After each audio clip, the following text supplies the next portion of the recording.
Hi, my name is Crystal Thornton, and I would like to give a speech of tribute to my grandmother, Rose Jackson. My grandmother, Rose Jackson, has helped me tremendously. When I was just 15 years old, finding out that I was pregnant with my daughter, my first child, Simone, it was at the time to where I was getting put out my house. Well, we were all getting put out as getting evicted. And I got tired of going through that. So I called my grandma up and I asked her, can I stay with her? And she said she had a spare room in there.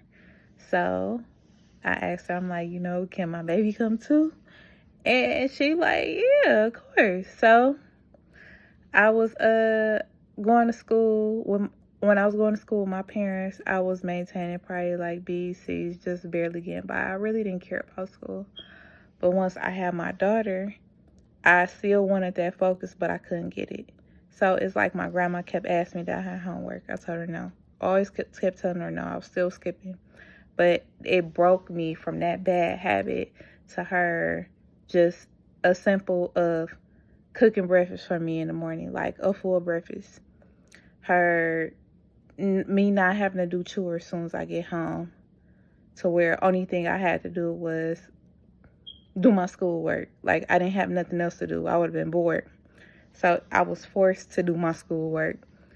She had my room clean. She had my clothes laid out. Like, it was amazing. Like, the treatment that I had, like, it really helped me to keep the grades that I did keep.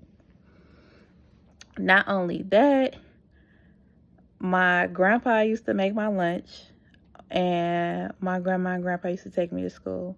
My grandma showed me how to give my daughter a bath, like telling me, like, wash her up on days, don't always use wipes, like just showing me how to nurture, period, like a total different way that I had learned. Like, I'm like, okay, because I didn't know nothing about babies.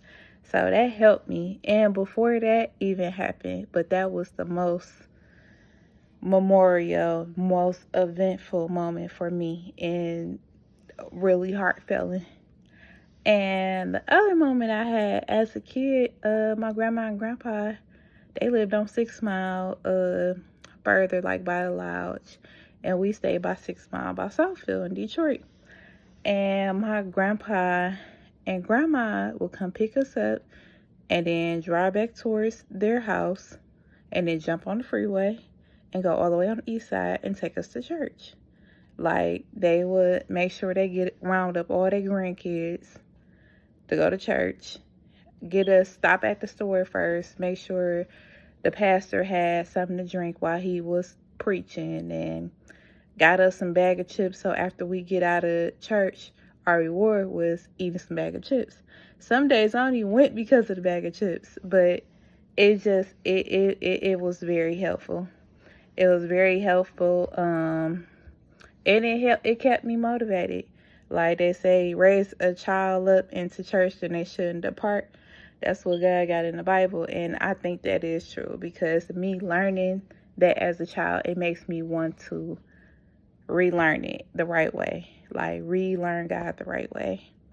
And it's kind of hard to do everything right. But it motivates you to go back looking at that time like, what if I didn't? What if I didn't? But it is. So I would like to take the time to thank my grandma for that, for being a great grandma, not missing any of my kids' birthdays, being at every event I invited her to. My other grandma came to a lot of events too, but I think this was a little bit more important to me about that, about how she contributed and put more than she went out her way for us. And I'd like to give you this award, Grandma, for being the best grandma ever, being a mother, a nurturer, and everything to our family. Not only to our family, to people, the neighbors, they call her mom. People in church call her mom. Like, you've been a mother to everyone. And we love you and we appreciate you. Thank you.